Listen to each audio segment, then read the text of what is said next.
That was like pretty good timing. In sync. It only took 90-something episodes to reach that point. Usually you're just too quick to pop it off. So, I like a lot of beers, but this is my least favorite beer. Uh-oh. Really? Not because of the beer itself. It's just the, what do you call it, the genre beer? Belgians? Oh, yeah. I'm not too particularly fond of Belgians either, but I liked the can. And we have White Rascal from Avery Brewing Co. Yeah. Is it bad, though? It tastes like a Belgium, like every other Belgium I've ever had. Have you had a lot of Belgians in your time? You know, a couple I used to brew beer. Our audience knows that. That's true. That's true.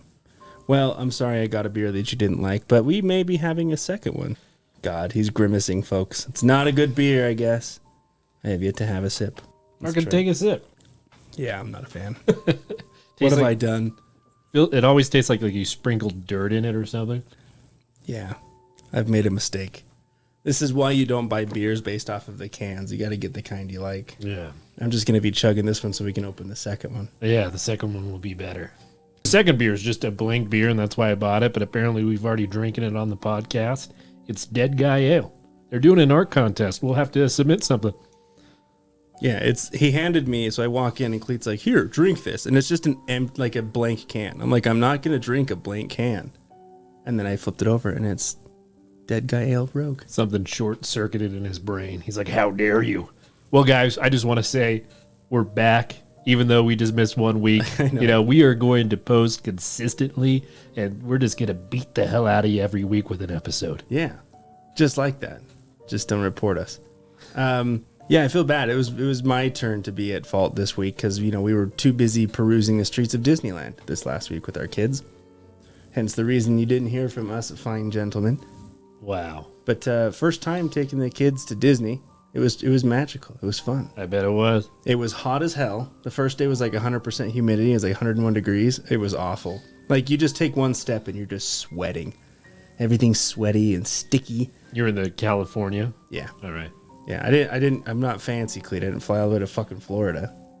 Yeah, I didn't pay for it, you know. I got a sugar mama. Oh, lucky you, man. Yeah.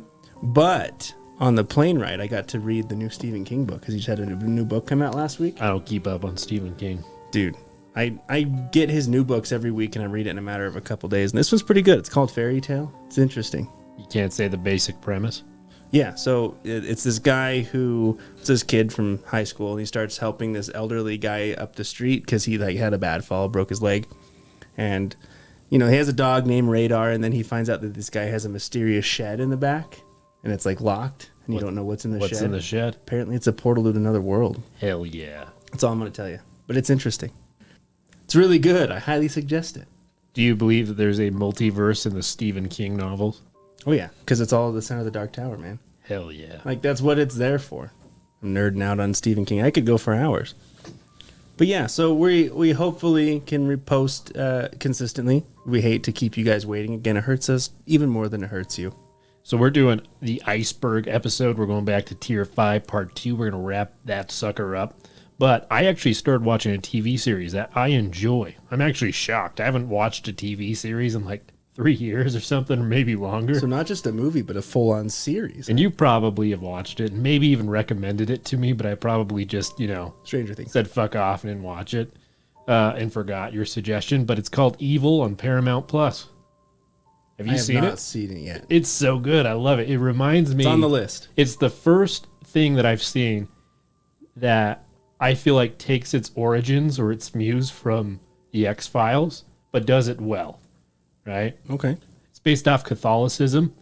And, you got one guy who's a priest and, got the Scully girl who's the skeptic, and they, look into, possessions and, evil stuff. It's really good. I enjoyed it. Sounds pretty amazing. I'm still in season 1, but damn. How many seasons are there? I think 4. God damn. It's going to turn into, that Supernatural show where it runs for, 32 seasons or whatever. Yeah, I stopped that. I never started. It was good up to season 4. So maybe they'll end here with Evil then, because 4 is the magic number. Because I feel like that's where Dexter started to take a shit too. No, season 5. The problem with Dexter and a lot of TV series is it follows the same structure or arc throughout every season. So it's the same thing with different faces, and it becomes so annoying It's like the lowest common denominator of writing.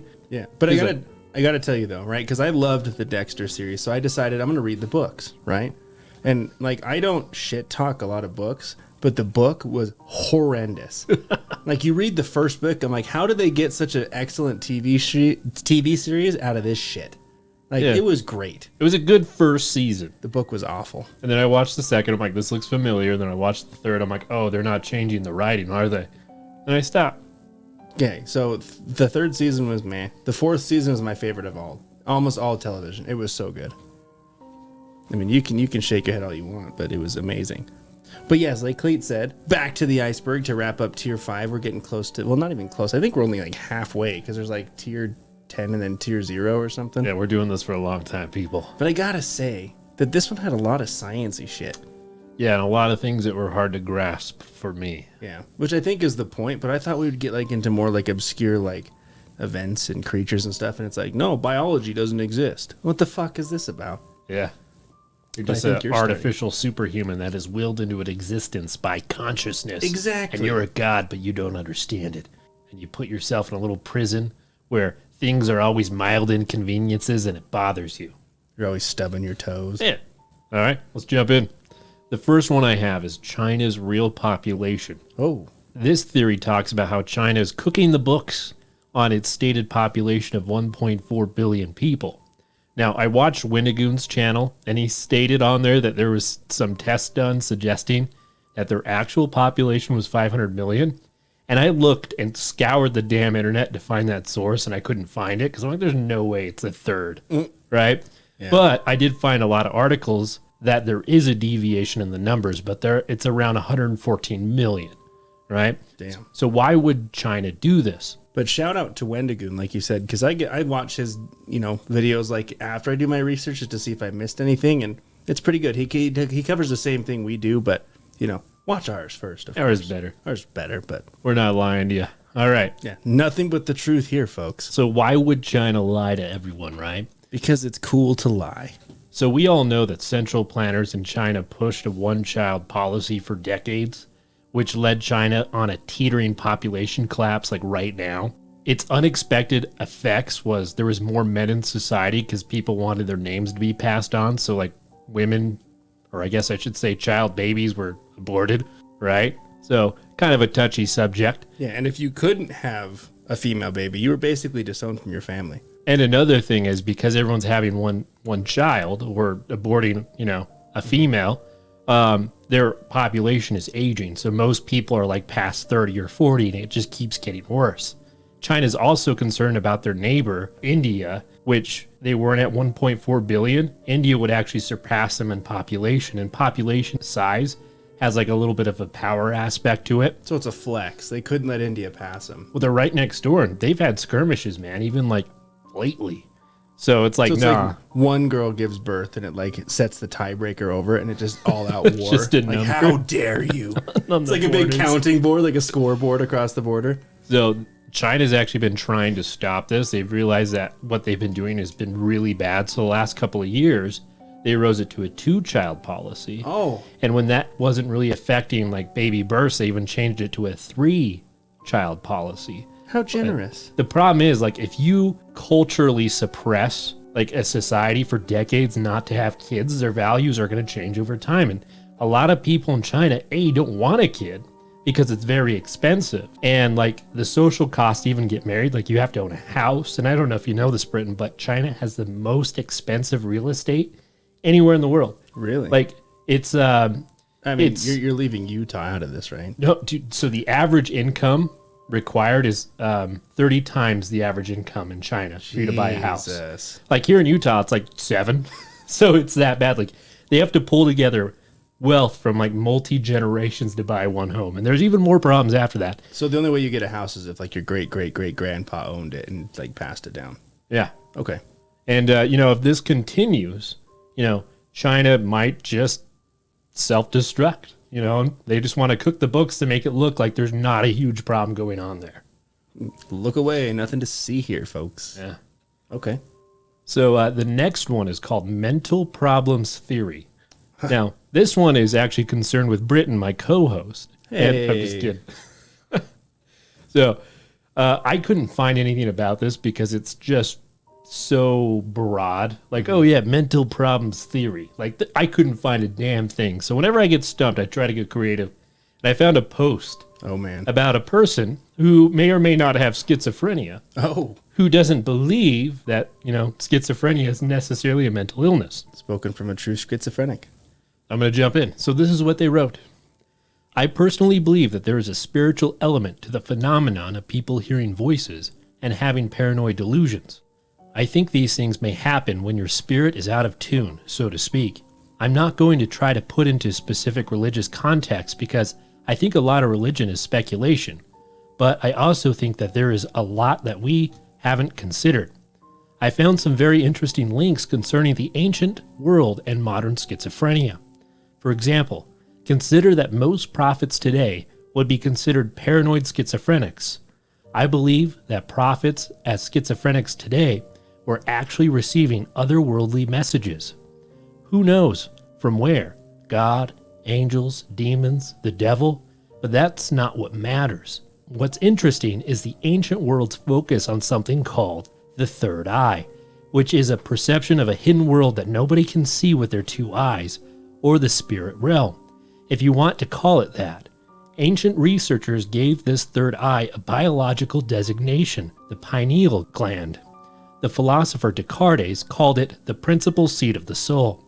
Today, we know the pineal gland is responsible for the production and regulation of many different chemicals, including melatonin and DMT, both of which are chemical and hormonal elements intrinsic to the nature of sleep and schizophrenia. I love melatonin so much, I just pound it on every night. Yeah, I take melatonin every night. Maybe I want to take the other one. I'm just kidding. Good old DMT, just a bucket of it. A gallon. Dude, you won't sleep. I mean, you'll sleep for like a week. It wears off really quick, actually. Oh, does it? Mr. DMT expert? It does. Unless you take ayahuasca. It takes hours. I don't know what that is. We also know that patients with schizophrenia show elevated levels of DMT, possibly due to problems with the pineal gland. I put problems in quotations because of my belief that the pineal gland, or third eye, isn't accidentally, as in some random biological factor, but forcibly opened by who knows what. Really, but I would venture that it is something that exists in a place that we cannot venture or see. An extra dimension, I suppose. So you think this guy's crazy? That's hard to say. Yeah, he sounds pretty... I don't think he sounds crazy. Like, it's well written and it's structured well. It's probably one of the better things I read from Reddit. Right. But it also seems like he's trying to rationalize his delusions at the same time. I mean, I think stuff like this is fascinating. I really do. Like, who's to say he didn't just take a bunch of drugs and just rant off on his schizophrenic rant? Number 2, people. That's a first for our show. 2 drinks in one night, guys. We are going crazy. We're getting crunk. No, we're not. All right. I don't know what that word means. It's drunk and high. Okay, yeah, we're not doing that. We're just having alcohol. Yeah. All right, the next one is like kind of one of my favorites, and I want to do a more in-depth episode on it, but it's called Highway of Trolls. Yes. I sense a full-length episode in the future. In 1981, Gary Drubin was traveling from Illinois when he went through a secluded stretch of road between the Tyson Mountains in Arkansas, just east of the large national forest, and was on his way to Chicago with a cargo of live chickens. Ooh.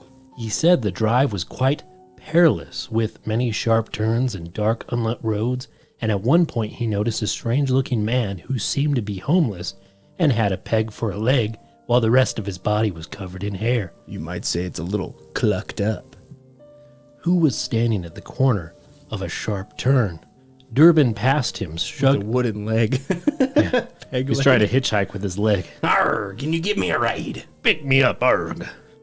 Durbin passed him, shrugging it off as a homeless mountain man who must have been mentally ill to have been standing at such a sharp turn, and continued on his journey forgetting about what he saw.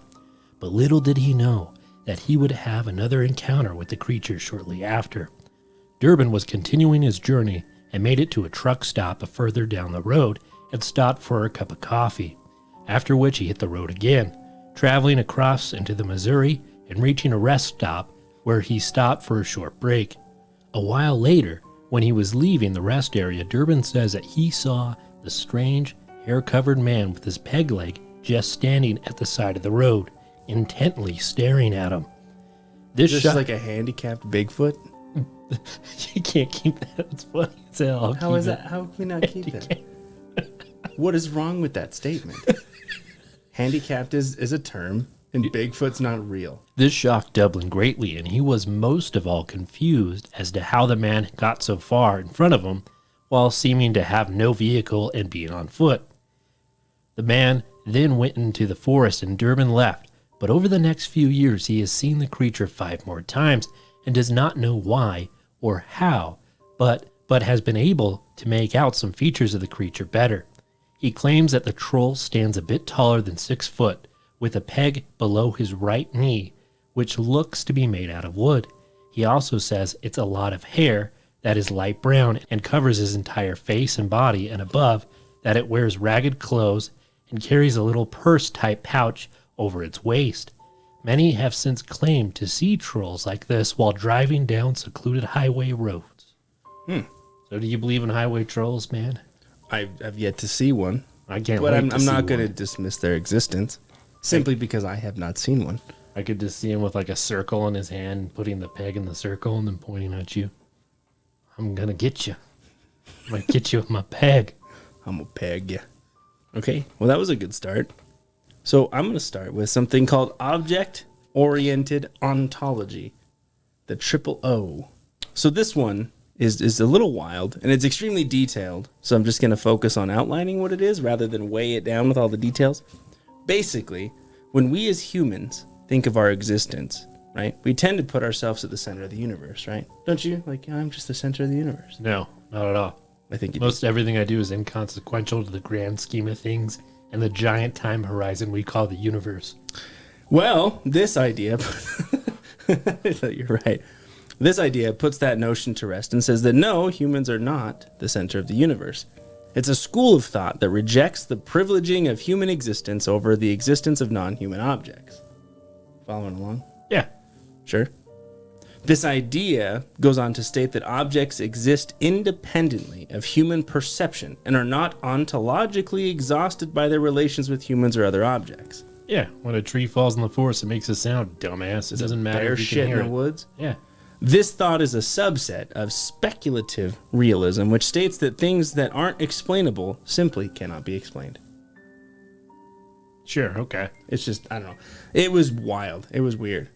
Basically, it's just, that, our existence isn't the only existence. Things exist and happen around us. It's not just our percepted existence that exists. Yeah. You got to think about, does the brain really, show you everything that's out there? Because the brain is like a natural filter to, make sure you just survive.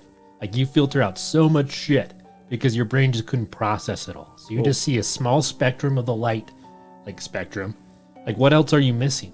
What things can you not see? One of the theories I have focuses on that just thing. So I think that you know what's going on. But the next one's actually really cool. It's called the Arizona Ghost Radio. Have you heard of this phenomena? I'm on a Mexican radio. I'm on a Mexican radio.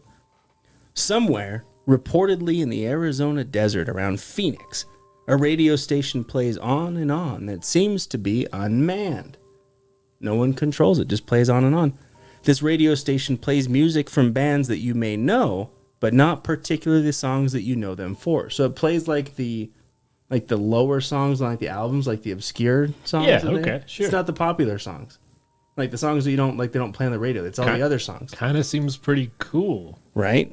Another odd thing about this station that sets it apart from the others is the lack of advertisements and commercials. There are none. Sounds amazing. So it's like an illegal radio station. Right. That's unmanned. So what is this thing? How do they know it's unmanned? Well, could be a guy driving a van full of kids that want to get out. That's probably not it. The only interruption in the backlog of music is the station ID that hits once on the hour saying 1031 KCDX Florence before going right back to the uninterrupted music. So it'll just come on and just say the station name and then it's right back to music. No ads, no commercials, no bullshit. Those that listen to the station don't like to spread the word as they thoroughly enjoy listening to music without advertisements and don't want to lose the luxury. I can only imagine. I think that's awesome. The signal covers the entire East Valley and has been heard roughly 93 miles west of Phoenix. From what I gathered, there are some rumors as to who owns the station, including some random pharmacist, but I don't believe anyone knows exactly who owns and operates it. You lived in Arizona. Did you ever hear about this? No, I was in Lake Havasu. It's way more than 93 miles from Phoenix. All right, fair enough. But yeah, so if you're driving around Phoenix, go to 103.1 KCDX for some backlog music with no advertisement. For some smooth jazz. Yeah. This one's kind of wild. The Windshield Pitting Epidemic. Hell yeah. You heard of this one? No. So this is also known as the Seattle Windshield Pitting Epidemic, and this strange event took place in Bellingham, Seattle in April 1954. Several residents in the area began noticing small holes in their windshields, just like little pinpricks. They also observed what they call pits and dings in the shields as well. With the numerous reports coming in, people began to make their own predictions as to what was causing this, and it was eventually labeled as an example of mass delusion. Like thousands of people are just saying, hey, there's holes in my windshield. Shouldn't there be like evidence of holes in windshields, or was there none? Well, rumored causes included everything from your typical vandals to nuclear bomb testing and sand flea eggs. So you're telling me like a gang of vandals was like, we're gonna throw one on them. We're gonna put little pinpricks in all these cars, and they'll see. Yeah, police thought it was the work of BB guns, but once the affected area started to spread outside of Seattle, they put that rumor to rest. Like this, it just started. Like thousands of people are just like, oh hey, I've got a hole in my windshield. Huh? Like out of nowhere.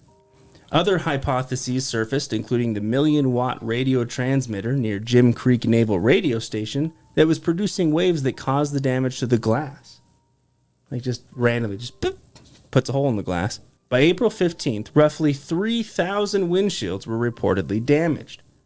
Sergeant Max Allison of the Seattle Police Crime Lab said that the pitting reports consisted of 5% hoodlumism and 95% public hysteria.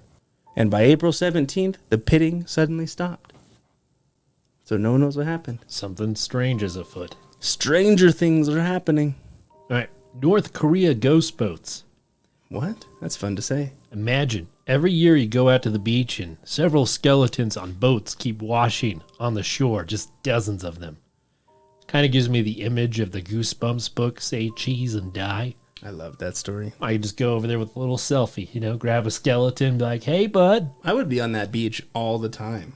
You just see a bunch of ghost boats coming with skeletons. Yeah. Hopping off, and they're like just drinking rum. That'd be cool. Right? I'd drink the rum. Don't drink the rum. It's ghost rum. This horror picture is commonplace for Japan, where North Korean vessels wash ashore being empty or occupied by the long-dead crewmen. The BBC theorizes that these fishermen are being forced to go further out to sea because of their local squid population is being depleted by illegal Chinese fishermen. Because they have to keep pushing further and further offshore, the current sometimes takes them or they get lost, and they just drift out to sea further and further till they die. Others, however, speculate that while going further out to sea, they become prey to some sort of sea monster or aliens. Oh, I love me a good alien thing. Yeah. Or apparently the big bloop was recorded in that area. So whatever Cthulhu might be getting them, I don't know. We covered the bloop. Yeah. All right. The next one is neo-dinosaurs. Hell yes. From like the middle of the earth? Well, sort of. So the neo-dinosaur community. Oh, there's a community? That. I fucking love it. I don't know if people do believe in them, so they got to be a community. Anyways. They must be accumulating. They believe that there is a population of specific dinosaurs in remote places of the world. It's not that far-fetched. You have the Komodo dragon just laying around, eating Utah people. raptor. Yeah. I mean, I don't know if that's a lie, but all right. The most famous example would be the Mokele Mbembe from the Republic of Congo and the Cameroon. This creature is reported by remote tribes that shouldn't know that dinosaurs exist. Mm-hmm. They are said to reside in inaccessible, swampy, or marshy wetlands, lakes, or rivers. The Mokele is said to be a large amphibious animal with a bulky body, a long neck and tail, and a small head. This description resembles that of a sauropod. They even have, they were interviewing a tribe, and they talked about how they actually killed one because it was trying to attack their villagers, and they just murdered it, just killed it. That's what you do. Yeah, just murder things. So apparently, there's some dinosaurs, out there. Pretty spooky. That's pretty great. I love me a good dinosaur. The next one is human hunting. Britain. Do the elites hunt humans? 100%. Well, we can always take it from Mike Tyson. During an appearance on the Joe Rogan podcast, boxing legend Mike Tyson claimed that the world's elite class hunts homeless people for sport. To quote the man, "Whatever you think a human did to another human being, it happened. Whatever it is, it happened," Tyson said. Then he said, "These people own these thousands of acres, and nothing grows on them. This is what happens. They take these homeless people off the streets, put them in there, take them to one of those special hospitals, then take them from the hospital all drugged up, take them to these large estates properties, and say, 'Let's hunt, run.' People speculate that groups of the elite that do this are in satanic circles. This includes the Bushes, Hellfire Club, the Clintons, and the British royal family." Damn. Have you seen the movie The Hunt? Yeah. That was actually pretty good. It was all right. It was silly, but it was okay. So yeah, just bloodthirsty elites. Yeah, it's typical. All right, let's start off with a fun one. Teeth implants at birth. Hell yeah. So from what I gathered, there's a couple theories with this one, but essentially the name does give you the gist of it. The first theory is that when you're born, doctors will essentially maneuver your wisdom teeth by altering your molar joints. So why would they do this? Well, it causes you to have to pay to remove your wisdom teeth later in life. Those goddamn dentists. Therefore, creating this money pit for medical reasons. So it's like, you have to come back. We're just going to move that. So when they grow in, you'll have to get them removed and pay us thousands of bucks. Those damn dental associations. Right? The other theory is that doctors will implant the baby teeth into the baby's skulls so they can begin their painful descent into the mouth later on. So teeth aren't naturally grown. They implant them into there. I hate the dentists. Well, it's not the dentists, it's the doctors. They do it for the dentists, Britain. Oh, yeah. They're all in on it. They're colluding. That's true. Either way, this theory just states that doctors are bad and they're planting teeth in babies rather than having them naturally develop. That's why, when my two boys were born, they never left a room without one of us. It was usually me just following them around. Yeah. You keep your teeth out of that goddamn baby's face. Hands off, doctor. Yeah. The last theory I could find, and this might be a little bit more far-fetched, is that some people believe that you can implant tracking devices in the teeth. Some of them at birth, but then some later in life, when you get your wisdom teeth removed, they'll just put one in. So, anyway, lots of theories about planting teeth. I have a theory. When I got out of my haze, when I got my wisdom teeth taken out, I swear I saw Mark Zuckerberg literally leave the room right after I woke up. I was like, "Mark?" But it could have been a dream. Could have been a fever delusion. He's like, "You're going to have so many likes." Ding. Okay. So this next one is called the Stuxnet Revival Studies. Stuxnet is a rather malicious computer virus or worm that was uncovered in 2010 that wiped out the nuclear program of Iran. Nice. Essentially just went into the system and cleared all their weaponry codes, which, as you can imagine, would be pretty fucking devastating. It's said that Stuxnet was invented by both the United States and Israel. Israelis. Yeah, I've heard of it. Yeah, they did it collaboratively in what was called Operation Olympic Games. The virus was used to target PLCs, or programmable logic controllers, that allows the automation of electromechanical processes for machinery and industrial processes. So it just wipes out the codes you'll need to manage anything. It just wipes your military codes completely gone. All the good stuff that you need to operate the big stuff. The theory here isn't around that the Stuxnet itself existed, but rather that some groups are trying to reinvent or revive this program in order to take down other groups. Sure. I mean, if the government has a weapon, why would they just retire it? The government has many weapons. Oh, yeah. Push of a button, dude. The world's gone. We're going to get you. Boom. So yeah, that was a fun one. This one is great because it talks about drinking your own piss. Come on, we've all been there, Britain. Come on. No shame. Right? Not only drinking your own piss, but also spreading it around your skin. Yeah, don't kink shame. Look, I'm not kink shaming. I'm not at all. Now, why would you think to do this? You might ask. Other than, Clete pointed out, it might be your kink, and hey, great, all the stuff for you. I got stung by a jellyfish in my bed. That would work. Other than insane curiosity, it's believed by some to be a cure to a number of diseases and disorders, including but not limited to hair loss, scurvy, deafness, itching, sore eyes, and the big one, cancer. This practice also calls that you can only consume water during the process, and it can have rapid results. So as much fun as I'm talking about drinking piss, let's move on. All right. The next one is Greek magnetic sky. This theory, like a couple others, was like a bitch to find information on, but what I could pull together states that several buildings, including temples in Greece, have been built in such a way that they appear to be angled towards their magnetic field and follow some of the star and constellation patterns that can be viewed from certain points. So their buildings are all like pointed directly in certain angles. They're like angled towards a magnetic field. Huh. It's theorized that a lot of this architecture relied heavily on otherworldly beings, like aliens. So another theory involving our spacefaring friends. I love them. So aliens may have helped the Greeks construct their buildings. I believe That's it. what that one is. 100%. Everything involving aliens is true. 100%. All right, you're up. All right, this one is Tzetsuki. Hey. The Tzetsuki Project is a strange website based on the belief that our reality is just one system among many in the universe, and that when we die, we don't just dissipate into the ether and become nothing.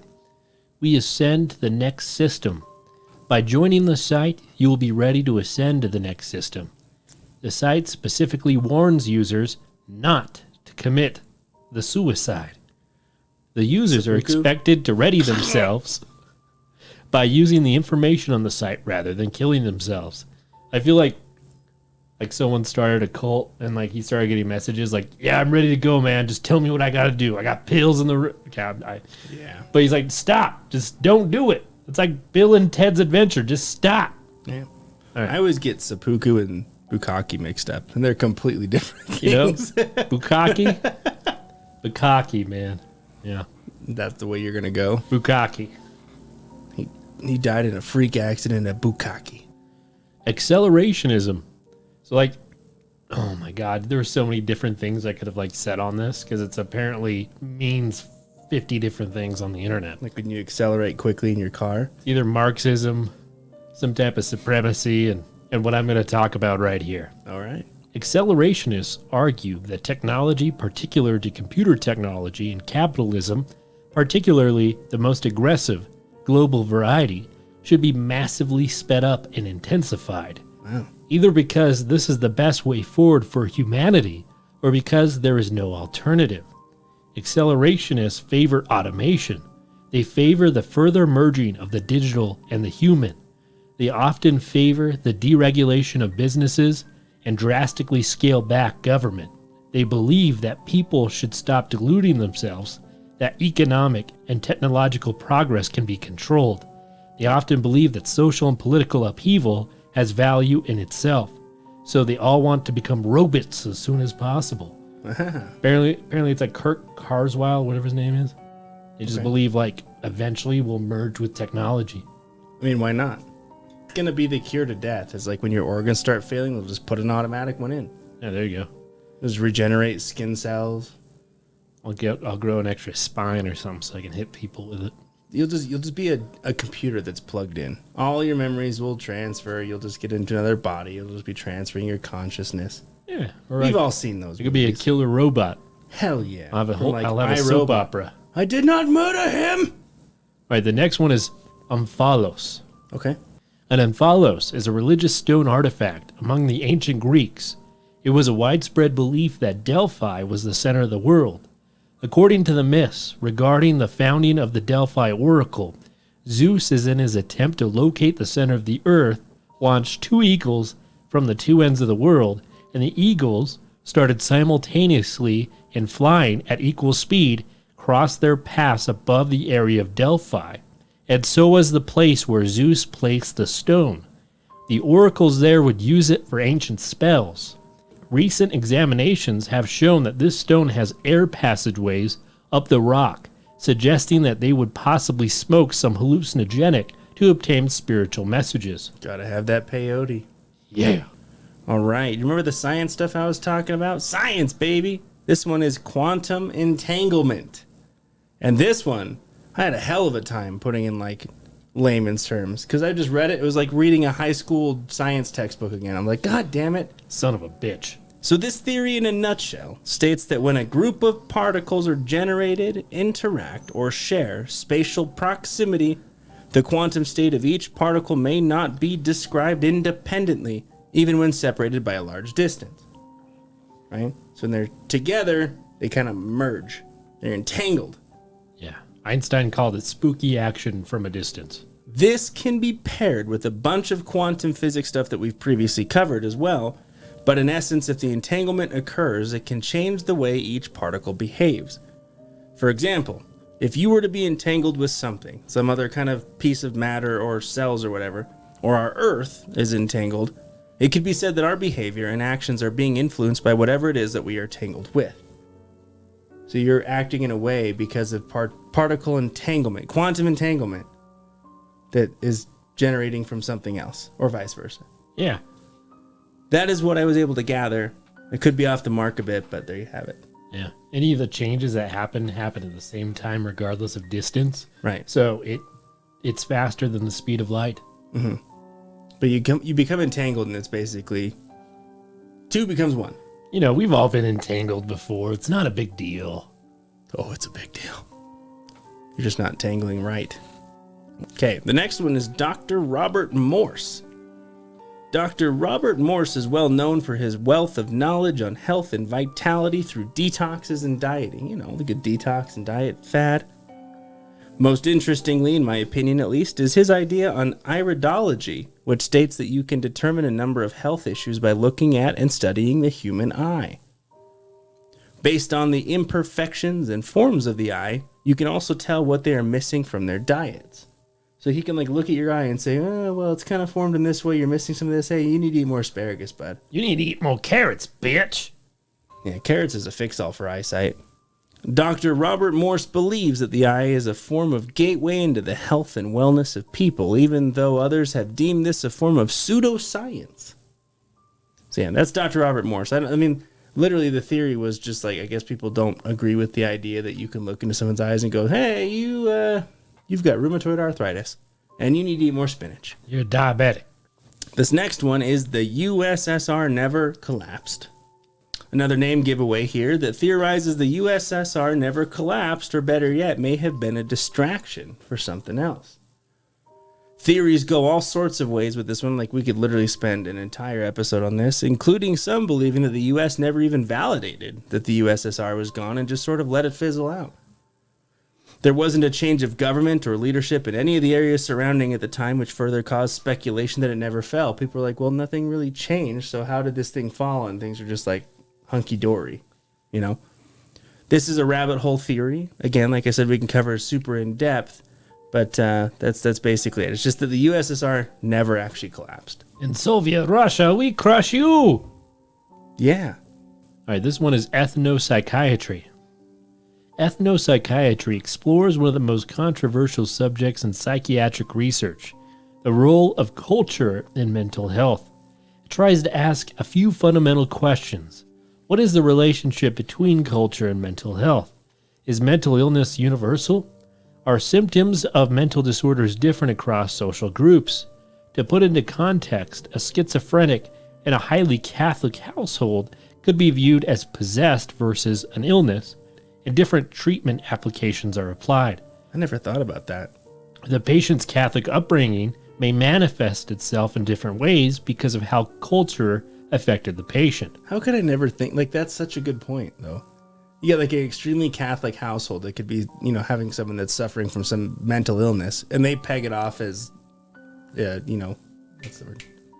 Possession. Yeah. Or like you could be pagan. You'd be like, the river god told me to burn things.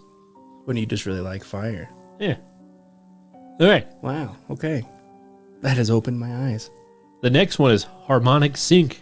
This is the idea that all sound waves give off a frequency, and that if two waves are matching each other, one can become invisible under the other, but still perceived to listeners on the unconscious level. It is believed this was done in MK Ultra in mind control experiments. Hey. It is also believed it can cause severe damage to the listeners, like in the previous example we talked about via the Havana incident. And at this point in time, we're going to be playing a clip for you right now. You're gonna die. Turn it off if you don't want damage. So the Havana incident was where sound waves were used to cause like issues to representatives from the U.S. visiting Cuba. Mm-hmm. They got brain damage, man. That's so messed up. The last one I'll cover is Report from Iron Mountain. What? Yeah, when I first heard this, I was like, oh, that stock I was thinking about buying, Iron Mountain? Nope. Just like the sacred gold mine in the mountain. Wait, do you know what Iron Mountain is? It's like this depository where like really rich people put their valuables, and it's like in a mountain. Oh. And they protect it. It's temperature controlled, humidity controlled. So like things won't age, won't degrade. It's really expensive though. Anyways. I would imagine. It's not that. The Report from Iron Mountain is a book published in 1967 by Dial Press, which puts itself forth as a report of a government panel. The book includes the claim it was authored by a special study group of 15 men whose identities were to remain secret, and that it was not intended to be made public. It details the analysis of the government panel, who concludes that war, or a credible substitute of war, is necessary if governments are to maintain power. So it's like, why do we keep going on these endless wars? Why did we go to Iraq? Why were we there for so long? Well, this report, published in 1967, is saying it's because the government needs to be legitimized by having never-ending wars. It's always the government, man. The government. It's always the government. All right. Well, let's start my next section with something called Kundalini Energy. That sounded a little... Kundalini Energy. Kundalini? Sorry, what did you say? Kundalini Energy. Yeah, Kundalini. Some good stuff. It's I don't know how to pronounce it. I apologize if I'm butchering it. Kundalini Energy. I can't even... Okay. Jumping back to more of a spiritual theory, this idea is described as a form of divine feminine energy located at the base of the spine. It's an important concept in Shaiva Tantra, where the belief is it's a force or power associated with the divine, feminine, or formless aspect of the goddess. When this energy is awakened via tantric practices, it can lead to spiritual liberation. You got it. These awakenings can occur via many methods, many of them focusing on a form of yoga. From other things that I could piece together, it's essentially a form of energy that can be called upon when focusing in or unlocking that potential. It has been described as a feeling of electric current running along the spine. It's like a mild paralysis. Neat. Yeah. It's just another one of those things that I'm just so out of like tune with. Like I'm not in tune with like the spiritual stuff. So I'm like, yeah, it sounds nice, but I couldn't ever do it. Yeah, I think that was a ghost, but instead of following up, I'm going to eat some graham crackers. You got a lot of ghosts in your blood. You should do some cocaine about it. That's funny. So if you recall earlier, you were talking about the brain, right? So this theory, the brain in a jar theory, just plays to that effect. So the brain in a jar theory, or better known and discussed as the brain in a vat theory, is a scenario used in thought experiments to draw out features of human conceptions of knowledge, reality, truth, mind, consciousness, and meaning. This theory exists in many science fiction stories, usually involving a mad scientist and the likes, but the theory states that if you were to cut out a human's brain, put it into a vat or jar with like life preservation liquids and such, and then connect the brain to a computer that provides it with electrical impulses identical to the ones it normally receives, while also running a simulation of the real world, the brain would have no way of telling that it's a simulation and would function as normal. So essentially, the brain itself just needs stimuli and a source of input to perceive what's happening. How can you prove you're not a brain in a fat? Exactly. So right now, as we're talking, all you perceive could just be your brain in some lab hooked up to a supercomputer. They're all laughing. What a dumbass. These guys think they're running a podcast. What a bunch of losers. What an idiot. But then we talked about this, and they're like, shit, they're on to us. And then the last one is Mount Kailash Pyramid City. So Mount Kailash rests among the peaks which are spotted along India and Tibet and is rumored to be the home to Lord Shiva. It's a highly religious place and is a spiritual stop for all forms of divine people. It just sounds like that place where people just go to meditate and just kind of chill and relax. Yeah, a cult. Yeah. According to the Buddhists, it's also the home to Lord Buddha. So needless to say, this mountain is extremely revered. Apart from being the home to several lords, the mountain is said to house some pretty intense mysteries. The first theory or mystery is that it possesses some form of time travel or time passage. Some have stated that they watch their hair and nails grow in just a 12-hour period, where normally it would take much longer. So like you could literally watch your nails grow, meaning time is passing so much faster. Another theory is that the mountain actually changes its position from time to time. Like it can move around. Like you go to hike it the next day, you're like, fuck, it moved. I don't know where it's at. Theorists also state that Mount Kailash is centered on the central axis of the world and is known as Axis Mundi. It's known as unclimbed till now, and even those who have made it to the top of Mount Everest have been unable to climb its peak, also due to it potentially moving around. It's never in the same place.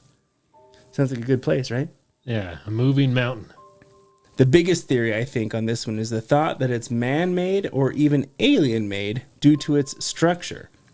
The shape is too perfect and gives the appearance of a pyramid, which is another theory, that it might just be a massive pyramid in the mountain ranges. So either way, this mountain is shrouded in mystery. No one knows what the hell it is. Those crafty Egyptians. Right? Universal people. Nope. Excuse me? Universe people. I'm laughing. Universal people. Okay. Universe people. Universe people, or cosmic people of light powers, is a Czech and Slovak UFO religion founded in the 1990s and centered around a person named Ivo A. Benda. Their belief system is based upon the existence of extraterrestrial civilizations communicating with Benda and other contactees since October 1997 telepathically, and later even by direct personal contact. They are considered to be the most distinctive UFO religion in the Czech Republic. Following the mass suicide of the members of the cult Heaven's Gate in 1997, the Universe people attracted the attention of the Czech media as a group with similar ideology and potential to commit similar acts. The probability of this development has diminished in later years on several occasions. The group also managed to appear on the Czech and Slovak mass media. Ultimately, what happened is it just fizzled with time, and people were like, you know what, I'm out. And they left. Kind of just went into the ether. Yeah. All right. The next one is the UMO Case. From the 1960s, scientists in France and Spain, in particular, received strange letters in the mail. The sender alleges aliens from the planet UMO. In the letters, they share details about their culture, society, and science. It all started with about 20 public figures receiving letters all bearing the same emblem, which I'll post on YouTube. Others received mysterious calls at the same time, with synthetic voices explaining that they are from the planet UMO, orbiting the sun Yuma, 14.6 light years from Earth, known as to us as Wolf 424. Sounds like a Ray Bradbury story. Yeah, right, it might be. Answering precisely every question posed to them in the most diverse fields of knowledge, often for hours. One of the recipients of these mysterious letters, UFO researcher Professor Fernando Sesma, of course he would get one, collects them. He wrote a book about how UMO another inhabited planet. It is striking that these letters are anything but poor in information. Other such letters from Free Rider, Standard UFO Wisdom, are usually not taken very seriously. However, these show new concepts, new perspectives, and have convinced a lot of intelligent people that they might actually be real. Juan Dominguez, a scientist in Spain, and Jean-Pierre Petit, scientist of France, for example, received such UMO letters. They viewed the revelations therein as physics and cosmology more advanced than what was known on Earth. The letters even contained complex mathematical formulas and diagrams explaining their concepts and technology. Dr. Petit often even further developed some of UMO's notions to fit his parallel universe theories. So it's like, okay, it's sending these smart people interesting stuff, but there's like mathematics behind it. So it's like, can you dismiss it? I don't know. All right, the last one is Urky. And Jesus, I could not find a goddamn thing on this. Urky. So the only reference is to a Minecraft server where Urky is a subspecies of human, but with slight modifications due to evolutionary tactics. He also looked a little blocky. Yeah. Urky hits puberty about 2 years later than humans, inherently dislikes loud noises, and are less likely to die of illness. Life expectancy of Urky is about 97 years, and they look 2 years younger than they are most of the time. You're 97, but you look like you're not a day over 95. Doesn't make sense. Urkies are nearly extinct, as they were looked down upon on humans. They are taller, lankier, and have higher metabolisms than humans. They require more food than humans do, and have a peaceful nature, but will not back down from what they need to stand up for when their family and friends are in danger. I don't know how that's a conspiracy. I'm at a loss. There's a couple that just like, there's nothing on it. And it's like, whoever made this iceberg, it's like, I'm just going to throw a bunch of random fucking letters in here and good luck. Figure that one out, asshole. It's like the Nexus 7. It's like, oh, the smartphone doesn't exist. Sure, okay. Okay, so I'm not going to spend too much time on this one because I think it's stupid, but it's segregated internet. Theory states that the internet segregates people due to race, religion, ethnicity, etc., and that the elitists might be behind it in order to keep people segregated from one another. This could be used to further increase hostility or animosity towards each other to keep that fire going. So essentially, the theorists believe that it's an attempt to keep people from banding together in order to tackle the world's bigger issues. I think the idea behind it is people like Facebook that have monetization features found that people that listen to aggravating ideas tend to group together and come back. And so it like creates echo chambers. Yeah. Inadvertently. Yeah. But I mean, it kind of played along with like the internet is dead theory, where you're like, you said, what's like 80% or no, it's like 60% is bots, or the other way around, 40% is bots. I don't know, man. Ask Twitter. Yeah. Elon Musk said, no, thanks. I don't want to buy it anymore. No. Too many bots. Not 5%. Okay, so the next one is symbiogenesis. This one was a fun one to research. Oh, I bet. Symbiogenesis is a term in evolution that relates to the cooperation between species in order to increase their survival. This theory would rely on the cooperation of individuals rather than the competition to drive natural selection. So the best known example of symbiogenesis is the endosymbiotic theory from scientist Lynn Margulis. So this theory explained how eukaryotic cells evolved from prokaryotic cells. Instead of competing with each other, various prokaryotic cells worked together to create more stable life for all involved. Yeah, they believe the mitochondria was actually its own thing. Exactly. So a large prokaryote would engulf smaller ones, which became organelles in the eukaryotic cell. So this is where mitochondria was formed down the chain.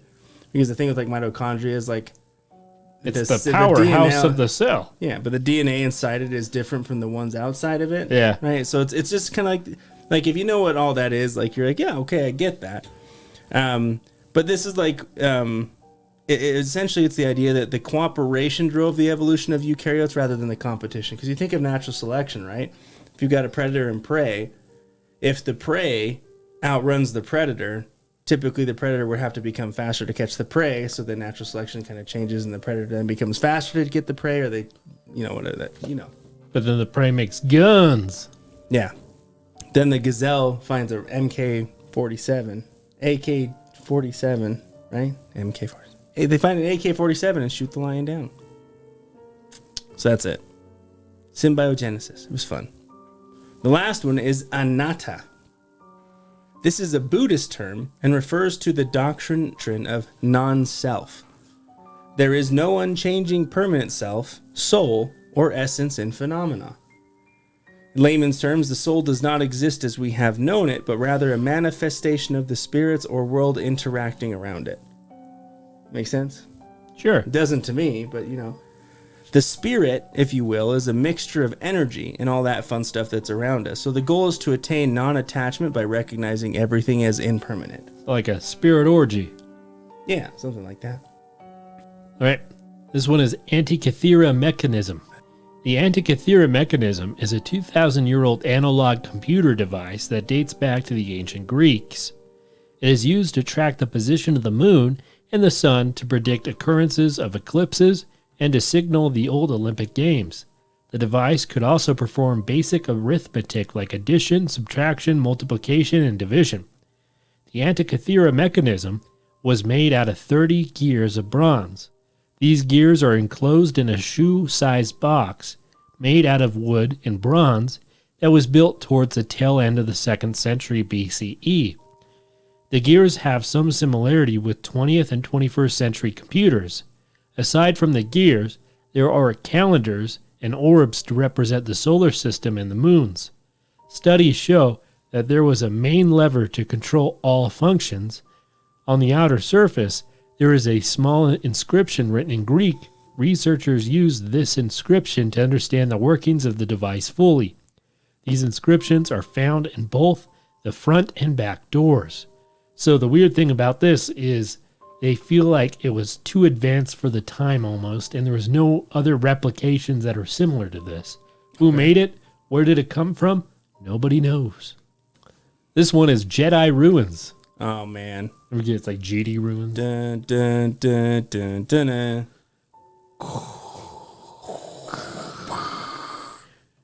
The mysterious GD Ruins near Melinda in Kenya suggest a thriving Swahili city which was located within a dense indigenous forest.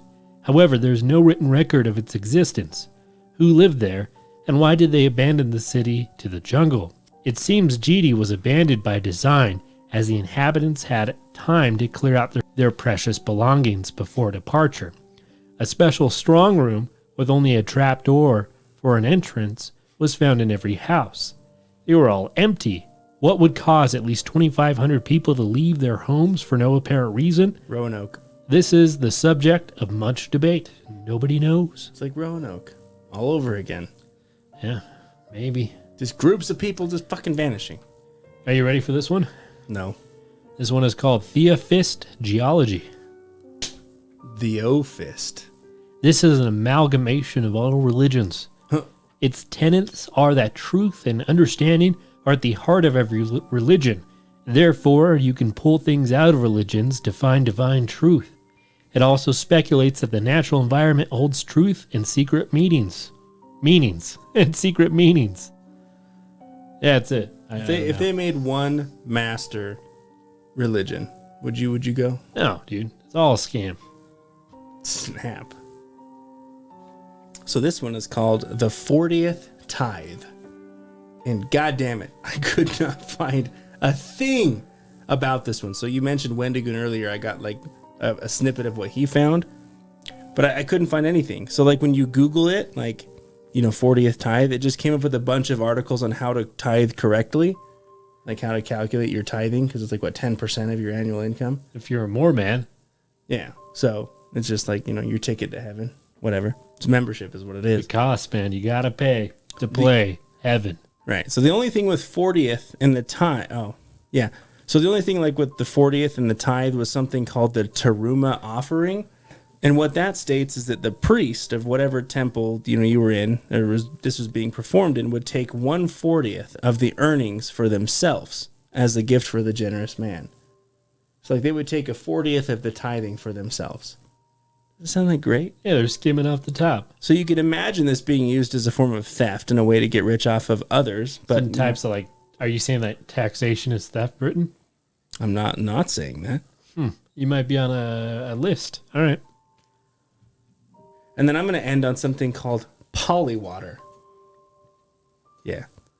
So in 1961, Soviet physicist Nikolai Fedaykin performed measurements on the properties of water, which was repeatedly condensed or forced through narrow quartz capillary tubes. The results supposedly resulted in a form of water with a higher boiling point, lower freezing point, and much higher viscosity than ordinary water, kind of like a syrup. Yeah, syrup water. Right. So because of it being so condensed, it would also contain more hydrogen and oxygen. So what does that mean? Like you could drink lesser amounts of water, but because it's so packed and condensed, you're just as hydrated. H2O! So the theories surrounding this one state that Russia has beaten us scientifically with this discovery, and we just kind of like hit it. It's like, oh, it doesn't exist. And that their troops are more easily hydrated, as having to carry less provisions while still getting the same, if not more hydration. Pass me the syrup pack. I'm thirsty. This is like this thick, syrupy water that's supposed to hydrate you super good. Give that to my ex-girlfriend. She's a thirsty bitch. So that's polywater. HGP defunded. Most people believe the human genome was completed in 2003. This, however, is contrary to the truth, as the sequences were never really completed, at least not as much as it can be given the available technology at the time. There are still missing sequences that are believed to have substantial determination on whether a person acquires autism or develops cancer later in life. So with the technology progressing in 2 decades, why hasn't the Human Genome Project received funding, or why did funding dry up? People speculate that Big Pharma doesn't want this to lead to miracle cures that would lower the profits of said companies. Because they lose money. If you have a cure to everything, they don't get to peddle the drugs out. Yeah. All right, the next one is B-Dort. B-D-O-R-T? You remind me of a B-Dort. B-Dort. So this stands for the Bidigital O-Ring Test. O-Ring. Which is characterized as a form of applied kinesiology, and it is a patented alternative medicine diagnostic procedure in which a patient forms an O with his or her fingers, and the diagnostician subjectively evaluates the patient's health accordingly to the patient's finger strength to the diagnostician's and tries to pry them both apart. B-Dort is also used to do psychic healing and psychic surgeries. And like you said, put a dick in it. So, wow. Hope you're happy. You're just like, I'm not going to do it. All right. This one, the last one is the Cosmic Butterfly. And in parentheses, Rosalind Bellingel. So it's not like the butterfly effect? Not quite. Just a hippie being stupid. Wow. Rosalind Bellingel was a student at the University of Cape Town who reportedly disappeared in the Kinsian forest. The daughter of Rand Mines executive Rosalind left Cape Town on the 11th of August 1969 to spend the weekend at a popular hippie spot, the Sugar House. She was thought to have been involved in a cult known as the Cosmic Butterfly and was suspected of having attended a drug den party at the edge of the forest that night before she disappeared. Did you just leave that drug den? Maybe. I feel happy and funny. I'm going to pet that lion. Not a good idea. News of Rosalind's disappearance spread around the country, and conflicting reports as to where her whereabouts made the search more difficult. On August 18, 1969, her father left Johannesburg in search of her, but all attempts to find Rosalind have been unsuccessful. To date, neither Rosalind nor her remains have been found, and the mystery of her disappearance remains unsolved. So, this thing is huge, and I'd have to do an entire episode on it, but basically, a hippie chick goes to a party out in the forest, and no one sees her again. That happens all too often. Hung out with a cult, and yeah, A plus B equals dead. All right, so apparently on one of our previous Iceberg episodes, I covered cat nun theory, but we had some weird glitch that we've never had where I just repeated cat nun theory. Yeah. But I never actually went into the theory, which didn't actually happen live, which is kind of spooky. It was the weirdest loop I've ever heard, like, while editing. It just said, and then next is the cat nuns. And then next is the cat nuns. And it just didn't stop. It didn't happen live. It was very strange. Anyways, we will go over the cat nuns. Please, Jesus or Buddha or Cthulhu, let me talk about this. Anyways, cat nuns. According to the book Epidemics in the Middle Ages by J.F.C. Hecker, a baffling case of mass hysteria gripped a secluded convent in France. It all began when one nun began to meow like a cat, and an animal that is closely associated with the devil in Catholicism. Soon after, other nuns in her company began to meow as well. What would you do in that situation? I'd be a little freaked out, but I'd also be like, okay, what are you guys up to? Like, would you get angry, make a fist? No, I don't resort to violence pretty quick. So anyways, together, these nuns would just meow for hours at a time, you know? And to contain the situation, like, people were getting pretty worried in the town. So they got the soldiers and they, I don't know how to say this correctly, but they didn't use their words. They used their hands until they promised to stop meowing. Them? It's like, if you don't stop meowing right now, I'm going to punch you. I think some hits happened. Oh my God. Yeah. Yeah, I wouldn't do that. I swear to God. Meow one more time. Say meow again. Like, I'm annoyed by your meowing, but I'm not going to punch you. Say meow again. Motherfucker. One more time. They brought in Samuel L. Jackson. That's it, really, right? Yeah, that's it. Holy shit. So tier 5 of the iceberg is done. And so we actually only have 1, 2, 3. We only have 5 more left. So the next one, just a sneak peek, is called Transcended. And it looks to me like the picture is like it represents to be about Jesus with a lamb over his shoulders. Yeah, he's the sacrifice.